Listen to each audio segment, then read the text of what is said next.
Dios te bendiga, qué privilegio y qué gozo y qué alegría el que podamos estar nuevamente unidos a través de la tecnología y que estés conectado a nuestro canal de YouTube para continuar recibiendo palabra de Dios. Palabra que dice la Escritura que es espíritu y vida a los que en ella se ocupan.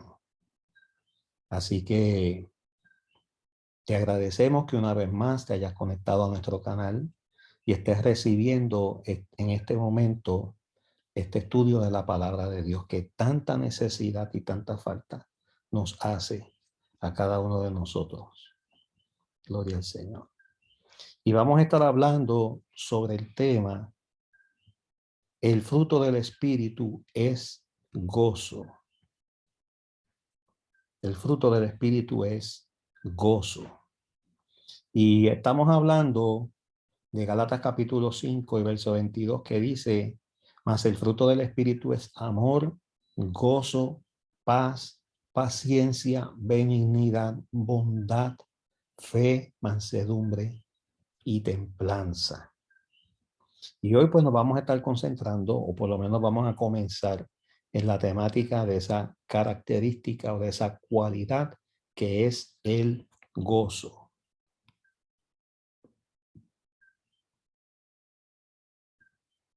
En un mundo lleno de tragedia y caos, el gozo puede ser difícil de encontrar. Definitivamente que sí. Y más ahora con esta guerra, esta invasión a Ucrania, que nos ha dejado perplejos y que ya ha comenzado a dejar sentir sus efectos. En menos de 2 semanas ya los efectos se notan a nivel mundial, a nivel internacional. ¿Qué es exactamente este rasgo de carácter positivo en la lista del fruto del Espíritu que llamamos el gozo? Y yo les pregunto, ¿podemos tener gozo en medio de una guerra? ¿Podemos tener gozo en medio de una enfermedad? ¿Podemos tener gozo en medio de la escasez? Gozo tiene muchos sinónimos como alegría, gusto, regocijo y deleite. Pero la connotación que tienen estas palabras actualmente en el mundo no es precisamente la de la Biblia. Lamentablemente el mundo nos presenta un gozo ficticio, un gozo que puede ser producido por sustancias de las cuales se crea dependencia y realmente no es gozo, es destrucción, es tragedia en la familia, en la comunidad. Vamos a estar considerando la temática felicidad egoísta versus gozo piadoso. Y vamos a ver por qué le hemos adjudicado estos adjetivos de este tema que vamos a estar desarrollando en esta hora. A menudo la gente piensa que alcanzar la felicidad significa buscar lo que lo hace feliz a uno mismo. Pero nos dice la Biblia que si lo que hacemos nos hace felices, entonces está correcto, no está mal. Si lo que hacemos nos da felicidad, aunque sea momentánea, aunque sea pasajera, entonces eso que hacemos está correcto. Eso que hacemos no está mal. Por ejemplo, si dormir con diferentes parejas sexuales nos hace feliz, si engañar acerca de nuestros impuestos nos permite recibir mayores devoluciones, si criticar y abusar de los demás nos hace sentirnos mejor con nosotros mismos, entonces, ¿significa eso que debemos hacer esas cosas? Por supuesto que no. Muchas personas toman la justicia en sus manos y sienten una supuesta y aparente felicidad, alegría, gozo al ellos tomar la justicia en sus manos. ¿Estará eso correcto? ¿Acaso la palabra de Dios no nos dice, mía es la venganza, yo daré el pago? Dad lugar, dejen que la ira de Dios tome lugar y no tomen ustedes la justicia por sus propias manos. Tenemos que tener en consideración lo que la palabra de Dios nos dicta, porque la palabra de Dios es nuestra guía. Fíjense, es la regla de fe y conducta infalible. Cuando le damos el adjetivo y le adjudicamos el adjetivo de infalible, significa que no falla. La palabra de Dios no falla. No puede fallar porque viene revelada de parte de Dios mismo. Y Dios es infalible. Y Dios no se puede negar a sí mismo. Y sus palabras son vida, verdad. La Biblia dice, alegría es para el justo el hacer juicio. Alegría es para el justo el hacer las cosas correctamente. Ahí no dice tomar el juicio en sus manos, sino hacer las cosas correctamente. Más destrucción a los que hacen iniquidad. Aunque les produzca esa actividad de iniquidad aparente gozo y satisfacción y alegría, los lleva finalmente a la destrucción. Está en Proverbios capítulo 21 y verso 15. Son muchos los usuarios de sustancias que tienen que estar tomando o alcohol o algún tipo de droga, algún tipo de sustancia para relajarse, para sentirse gozosos y felices. Nosotros no necesitamos eso. ¿Por qué? Porque tenemos el Espíritu Santo y parte de ese fruto del Espíritu que se manifiesta en nosotros se llama gozo. Y es un gozo genuino. Oye, y es un gozo permanente que no está a la merced de las circunstancias que nos rodean. El gozo del que se habla como fruto del Espíritu en Gálatas 5:22 es la visión alegre y positiva de una persona que ha sido llamada por Dios. Y en ese caminar de obediencia se da cuenta de lo beneficioso y lo deleitoso que es seguir el camino de vida trazado por Dios para cada uno de nosotros. Gloria a Dios. Romper las reglas que Dios nos dicta, que Dios nos imparte, que Dios nos comunica y nos revela en su palabra, nunca va a traer gozo duradero y real. Buscar nuestro placer de manera egoísta no es el camino del verdadero gozo tampoco. El verdadero gozo es un regalo de Dios y Él quiere que nosotros lo compartamos a los demás sin egoísmo. Por eso hablábamos de un gozo piadoso. Tenemos la responsabilidad de demostrarlo, de manifestarlo al mundo que nos rodea y más aún compartírselos. Tenemos que compartirles ese gozo que hemos recibido como regalo de Dios y como parte de ese fruto del Espíritu en nosotros. Podemos tener el gozo de Dios incluso cuando enfrentamos cosas que no nos alegran, como las pruebas. Y dice la Escritura, hermanos míos, tened por sumo gozo cuando os halléis en diversas pruebas. ¿Cómo? ¿Cómo es posible? ¿En serio? Vamos a repetirlo. Hermanos míos, tened por sumo gozo cuando os halléis en diversas pruebas. Pero ahora da la razón.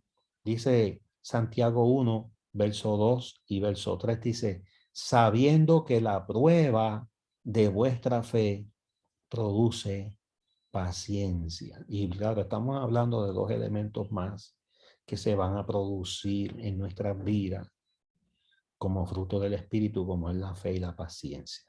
Y claro, esas cualidades las estaremos tocando próximamente. Pero afortunadamente la Biblia promete que a largo plazo el gozo, la alegría y el deleite van a estar presentes. Van a estar siempre presentes. Veamos el Salmo 16:11 que dice, me mostrarás la senda de la vida, en tu presencia hay plenitud de gozo, delicias a tu diestra para siempre. Y esa es una de las virtudes, de las bendiciones, de los beneficios que trae el presentarnos delante de Dios todos los días.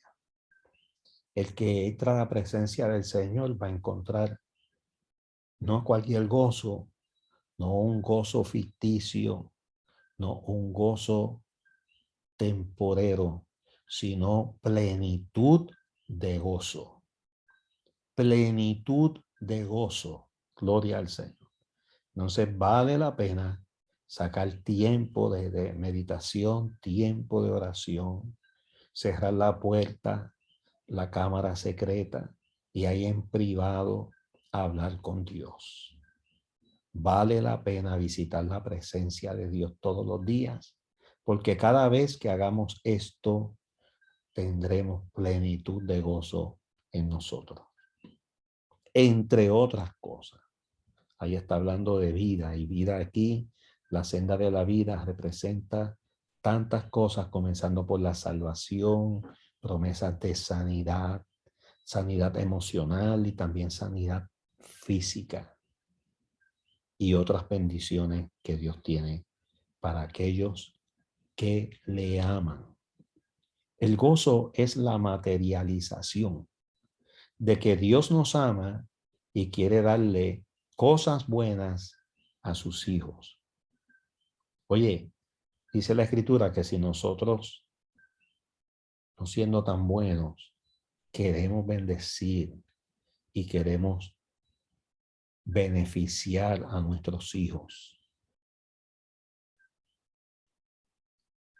cuánto más el Padre Celestial, cuánto más nuestro Dios, que nos ama y que nos ama no de palabras, como decíamos el texto del día de hoy que estuvimos discutiendo al comienzo de nuestra transmisión en Zoom. No, nos ama con demostración de acciones y de hechos, como cuáles, como la entrega de su Hijo amado, el cual de forma voluntaria se ofreció para ser nuestro sustituto, para ser nuestro Salvador, para llevar el juicio y la condenación que nos correspondía llevar a nosotros. Quiere decir que éramos nosotros los que debíamos estar en esa cruz del centro.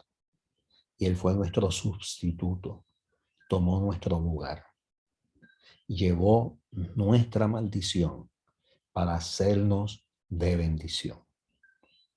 ¿Y quiénes son sus hijos? Aquellos que se arrepintieron, aquellos que en obediencia fueron bautizados y han recibido su Espíritu Santo, como lo dice Hechos capítulo 2 y verso 38.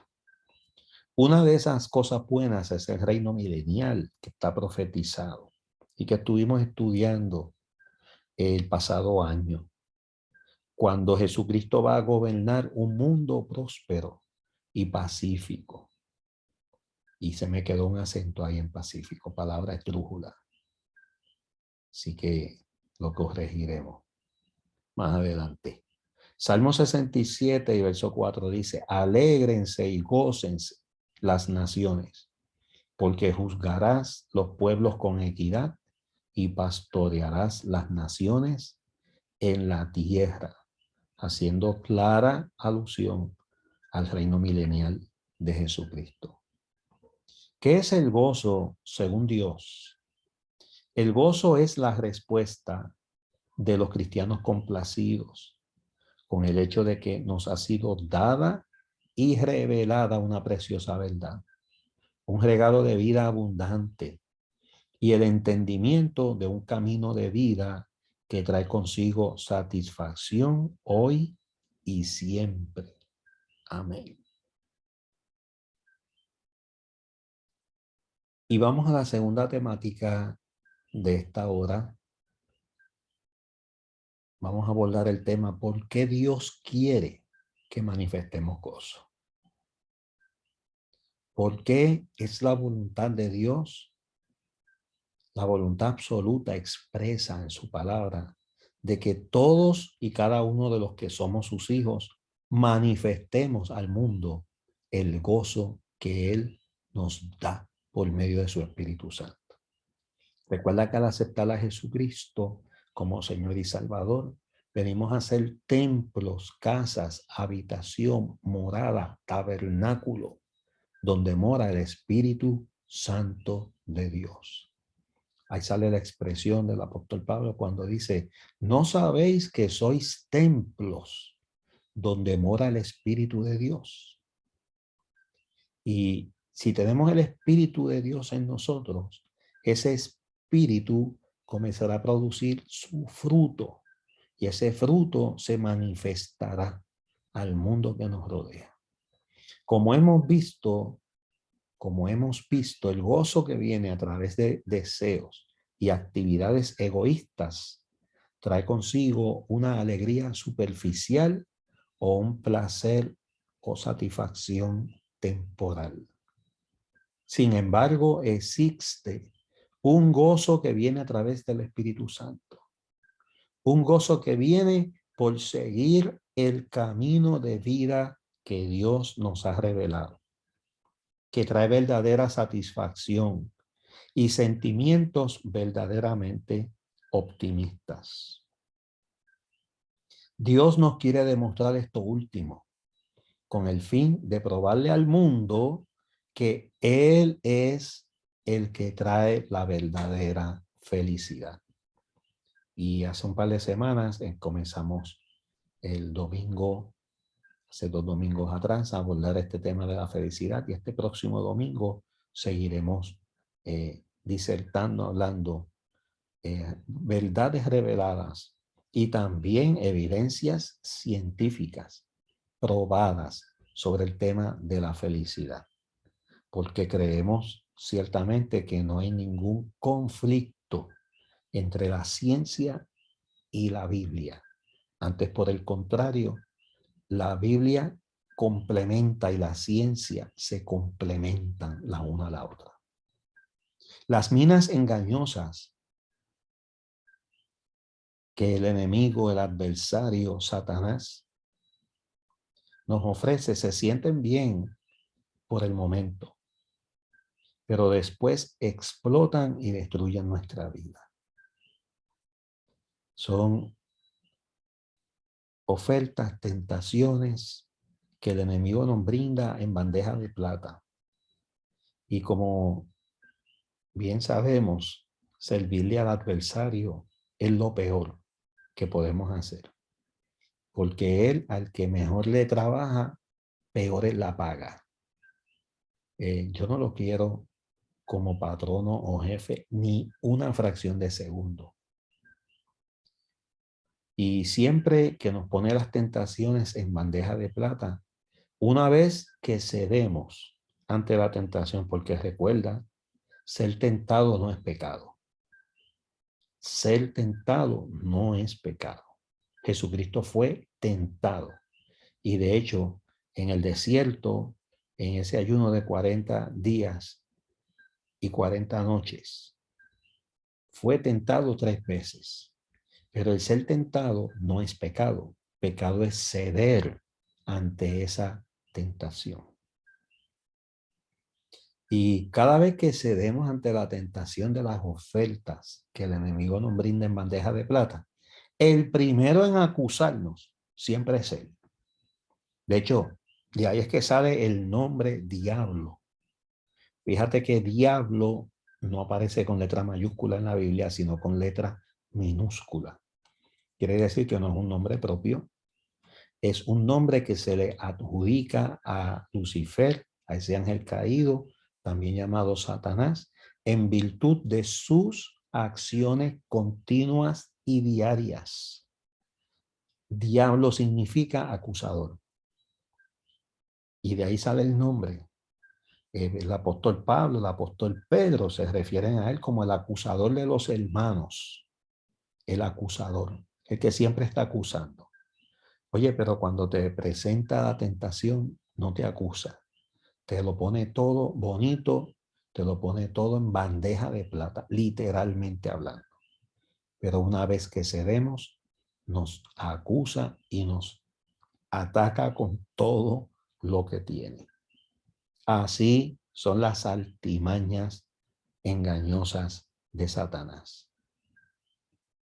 Así como con todo el fruto del Espíritu, los ejemplos de los cristianos son la guía que nos muestra que el verdadero gozo es mejor que el falso, frágil y egoísta que nos ofrece el mundo. Y vamos a hablar de eso. Vamos a hablar de eso más adelante. Cuando mostramos gozo, estamos demostrando seriamente dónde están nuestras prioridades. Oye, porque el que demuestra gozo es porque visita la presencia de Dios. Visita la presencia de Dios. Yo recuerdo una alabanza que cantábamos en nuestras iglesias hace muchos años que decía: no puede estar triste un corazón que tiene a Cristo. No puede estar triste un corazón que tiene a Dios. Canto con gozo y alabo a mi Cristo. No puede estar triste un corazón que tiene a Dios. Y la razón es obvia. La razón es sencilla. Porque el que tiene a Dios visita la presencia de Dios. Y cada vez que visitamos la presencia de Dios, hallamos plenitud de gozo en esa presencia divina. Y cada vez que demostramos gozo al mundo, estamos demostrando dónde están nuestras prioridades. Dios es primero y a Él lo consultamos cotidianamente. Veamos la parábola del tesoro escondido en el campo. Dice: además, el reino de los cielos es semejante a un tesoro escondido en un campo, el cual un hombre halla y lo esconde de nuevo, y gozoso va y vende todo lo que tiene y compra aquel campo. Quiere adquirirlo porque quiere apropiarse de ese tesoro, que es el reino de Dios. Y ese reino produce gozo genuino en nuestras vidas, que no lo opaca una mascarilla, no se lleva ese gozo una vacuna, no lo elimina de nuestra vida una guerra, sino que permanece por encima de las inclemencias y de las circunstancias que nos puedan rodear. El gozo por el reino que viene y por lo que Dios nos ha revelado hace que todo lo demás en la vida parezca menos importante. Los cristianos irritables, desagradecidos, negativos y furiosos no están mostrando la verdad del reino de Dios. Algo tan maravilloso que nada debería tener prioridad sobre él. Somos los embajadores de ese reino celestial en esta tierra. Quiero repetirlo.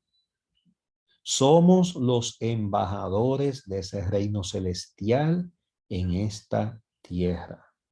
Estamos hablando de un gobierno. Estamos hablando de un sistema espiritual. Un sistema que está revelado en la Biblia desde la A hasta la Z. La embajada, la iglesia. Los embajadores, los creyentes. ¿Cómo yo puedo entrar a ese reino? Mediante el nacimiento. Como cuando nacemos en un país X o Y y somos ciudadanos de ese país por nacimiento. En el reino celestial es lo mismo, es igual, es un gobierno. Y cuando nacemos por segunda vez, cuando nacemos de nuevo, ese segundo nacimiento que Jesucristo le habló a Nicodemo en ese tercer capítulo de Juan. Qué importante que nosotros podamos entender la analogía entre ese reino y cualquier reino o gobierno en la tierra. Los recursos del reino de Dios están a la disposición de sus embajadores. Ese reino representado por esa embajada tiene jurisdicción aunque esté en otro país. Es como si tuviéramos un país dentro de otro país. Y en el mundo espiritual es igual. El mundo espiritual es igual. Hay una constitución y esa constitución que es la regla mayor, las leyes mayores que rigen ese gobierno es la Biblia, la palabra de Dios. Que hay un sistema de recaudos, claro que sí. La Biblia revela cuál es el sistema de recaudos del gobierno de Dios, del reino celestial. Estamos hablando de ofrendas y estamos hablando de diezmos. O sea, todo está revelado. Realmente es un mundo espiritual que se establece dentro de este mundo o cosmos. Recordemos que cuando hablamos del mundo o cosmos, nos referimos al sistema espiritual bajo el cual opera el reino de las tinieblas. Y hay que tener mucho cuidado cuando en el Nuevo Testamento y también en el Antiguo Testamento se habla de mundo como cosmos, porque se puede hablar de mundo como planeta, se puede hablar de mundo como la Tierra, el planeta Tierra. Pero hay partes en la Biblia donde se utiliza la palabra mundo como sinónimo de cosmos. Y ahí se refiere al sistema espiritual bajo el cual opera el enemigo. Cuando la Biblia dice que no amemos al mundo ni las cosas que están en el mundo, porque el que ama al mundo y las cosas que él le ofrece, no tiene el amor del Padre en él. No está hablando del planeta Tierra, está hablando del cosmos, está hablando de ese mundo, de ese sistema, de ese reino espiritual de las tinieblas. Y para interpretar correctamente las escrituras, tenemos que pasar horas, tenemos que estudiar, tenemos que profundizar. Eso se llama escudriñar las escrituras. No leerlas livianamente y a la ligera, sino buscar interpretar correctamente todas esas palabras en los manuscritos originales en las cuales fueron escritas. Por eso es tan importante que nosotros podamos considerar varias versiones de la Biblia para traer claridad. Yo cuando tengo un pasaje de la Biblia que quiero recibir más claridad, busco otras versiones, ese mismo texto en otras versiones, que son traducciones fidedignas de los originales, de los manuscritos originales en los cuales se escribieron esas porciones de la Biblia. Y recordemos que el Antiguo Testamento está escrito en arameo, casi en su totalidad, y el Nuevo Testamento en griego, en el idioma griego. Interesante. No es que el cosmos se cambia al llegar al reino de Dios y que este cosmos desaparece. No, no es así. Llegó el reino y se fue el reino de las tinieblas, no, sino que el reino de Dios se establece. Por eso hablamos de establecer y de extender el reino. El reino de Dios se establece y se impone dentro de este mundo o cosmos. Es como un mundo dentro de otro mundo. Es exactamente lo que es una embajada. Mira, la embajada vamos a poner, del país XY, de China, vamos a suponer que hablamos de que hay una embajada de Estados Unidos, nuestra nación en China. Aunque está en el territorio chino, la jurisdicción de esa embajada es del reino o del gobierno de los Estados Unidos. ¿Qué es lo que quiero decir? Que nadie del gobierno chino puede accesar esa embajada porque ese territorio, aunque está en China, le pertenece. Oye, es que no lo podemos explicar mejor. Es que no hay forma de explicarlo mejor. Ese territorio del portón, del límite territorial donde comienza la embajada, y estamos mencionando, por mencionar la de Estados Unidos, que es nuestra nación, a la que pertenecemos políticamente. Ahí no puede entrar nadie si no le da acceso al gobierno de los Estados Unidos. Ah, pero está en China. Ah, pero es una ciudad, está en una ciudad que pertenece al gobierno chino, no importa. Es un gobierno dentro de otro gobierno. Sí, así es.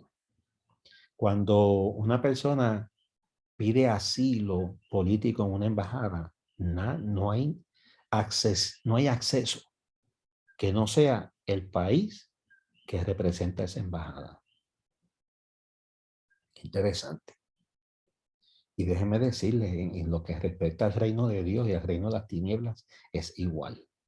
El reino de Dios no anula ni hace que desaparezca el cosmos, sino que se establece y se impone dentro de ese mundo o dentro de ese cosmos, así como la luz se impone a las tinieblas y la derrota. De la misma forma, la luz siempre vence, la luz siempre se impone a las tinieblas. Y cuando las tinieblas arrecian, cuando las tinieblas conquistan, cuando las tinieblas invaden, ¿sabe por qué? Porque hay ausencia de luz. Donde hay presencia de luz, no hay forma. Es que no hay forma que las tinieblas puedan invadirla. Ahora, si esa luz se va apagando, se va atenuando y finalmente esa luz se apaga, ahí las tinieblas entonces invaden y toman el territorio. Wow. ¿Qué pasará cuando la iglesia sea levantada? Qué buena reflexión en este punto de este estudio. Cuando la luz del mundo, la que Jesucristo describió como la sal de la tierra, y la luz del mundo sea quitada de la tierra. Si no hay luz, ¿qué va a pasar con el mundo? Será invadido por las tinieblas densas del cosmos, del mundo, del sistema espiritual. Será invadido este mundo por las densas tinieblas del pecado. Como embajadores del reino de la luz, tenemos que manifestar el gozo del Señor a un mundo que está inmerso en las densas tinieblas del pecado. Romanos 14 y verso 17 dice, porque el reino de Dios no es comida ni bebida, sino justicia, paz y gozo en el Espíritu Santo. Es una característica de los que pertenecemos a ese reino de Dios. Es algo para alegrarse todos los días, todo el día, en el trabajo, en su hogar, mientras conduce, mientras practica un deporte, en todo lugar y en toda circunstancia. ¿Por qué debemos mostrar gozo? Si de verdad creemos en lo que Dios nos dice en su palabra, entonces tenemos mucho de qué alegrarnos. Vendrán momentos de dolor en esta vida. El Señor Jesucristo dijo, en el mundo tendréis aflicción, mas confiad, yo he vencido al mundo. Vendrán momentos de tristeza, seremos probados. Vendrán momentos de enfermedad, momentos de luto, muerte de seres queridos o cambios en la vida. Pero incluso en esos momentos de pena y de llanto, el gozo subyacente en el plan que Dios tiene para la humanidad, incluyendo la resurrección de los seres queridos y resolver todos los problemas que tiene el mundo, debe permanecer en nuestros corazones y en nuestras acciones, en nuestros momentos de debilidad e impotencia. Contamos con el recurso que se llama el gozo del Señor como nuestra fuente de fortaleza para que nada ni nadie nos mueva ni nos haga retroceder. Pues como dice la Escritura en Nehemías 8:10, dice, no os entristezcáis, porque el gozo de Jehová es vuestra fuerza. Gloria a Dios. Con ese recurso del gozo que emana de una vida gobernada por el Espíritu Santo, recibiremos nuevas fuerzas para perseverar y triunfar sobre toda adversidad que nos pueda sobrevenir. Amén. Por lo cual, por amor a Cristo, me gozo en las debilidades, dice el apóstol Pablo, en afrentas, en necesidades, en persecuciones, en angustias, porque cuando soy débil, entonces soy fuerte. Segunda de Corintios 12:10. En otras palabras, lo que nos hace fuertes, escúchame bien, lo que nos hace fuertes es reconocer que somos débiles y por lo tanto no dependeremos de nuestras propias fuerzas o habilidades, sino que dependeremos totalmente en nuestras vidas del Señor. Gloria a Dios. La próxima semana veremos un ejemplo de gozo a seguir y otro ejemplo que debemos evitar con el tema del gozo, ejemplo de la Biblia. También nos haremos un autoexamen y evaluaremos cómo demostrar más gozo en nuestras vidas. Y como de costumbre cerramos honrando a Dios con ofrendas y con diezmos. Y en este momento, Señor, te damos gracias por este honor y privilegio que tú nos has concedido de una vez más, Señor, a mitad de semana, mirarnos en el espejo de tu palabra, tener esta reunión, Señor, virtual, tener, Señor, la oportunidad de grabar estos estudios y subirlos a nuestro canal de YouTube. Gracias, Señor, por esta oportunidad, por esta bendición y por este privilegio. Hemos tenido que atenuarnos, atemperarnos, Señor, a los tiempos y aceptar el desafío de la tecnología. Gracias, oh Dios, por bendecirnos en esas áreas y permitirnos, Señor, accesar a un mundo, Señor, que adolece de la luz, necesita la revelación de tu santa y bendita palabra.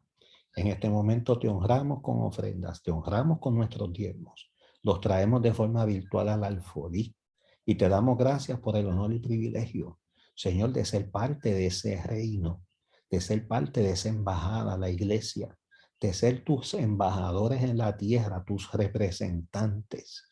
Oh Señor, y poder, Señor, acercarnos a ti con gratitud, oh Dios, adelantando tu reino para que el mismo se siga estableciendo y extendiendo en todo lugar, en toda ciudad y en toda familia y nación. A ti damos la gloria y la honra en el nombre maravilloso de Jesucristo. Amén y amén.